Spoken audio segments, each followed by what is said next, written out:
দেখো খরগোশ বাচ্চাটা আমার কাছে চলে এসছে। ওলে বাবা। তো দেখো এই যে খরগোশের প্রধান খাবার হচ্ছে ঘাস। ঘাস খেয়েই এরা বেঁচে থাকে।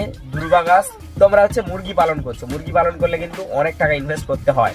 তাদের হচ্ছে খাবার দিতে হয়, তারপর হচ্ছে বাচ্চা কিনতে হয়, বাচ্চা কিনতে গেলে সেখানে টাকা লাগে, খাবার কিনতে গেলে সেখানে টাকা লাগে, তাদের খাবার জলের ডিব্বা, ওষুধপত্র, ভিটামিন, কাঠভুসি, লাইট ফাইট অনেক টাকা খরচ হয়, ইনভেস্ট করতে হয়। তারপরে হচ্ছে আসল উঠে কিছু টাকা লাভ থাকে, মানে যারা হচ্ছে কম বাচ্চা তোলে তাদের জন্য অল্প টাকা লাভ হয়, আর যারা হচ্ছে বেশি বাচ্চা তোলে তাদের জন্য বেশি টাকা লাভ হয়। এবার বাজারের উপর নির্ভর করে, কখন বাজারটা ডাউন চলছে তখন হচ্ছে বাচ্চাগুলোকে ছেড়ে দিতে হবে, মানে অনেক ব্যাপার রয়েছে, টিপস অনেক তোমাদেরকে দিতে হবে ধীরে ধীরে, অনেক কিছু মাথায় রয়েছে, ঠিক আছে। তো এই সমস্ত টিপসগুলো তোমাদের দিলে তোমাদের অনেক উপকার হবে, তোমরা অনেক কিছু জানতে পারবে, ঠিক আছে। তো বলবো ধীরে ধীরে বলবো।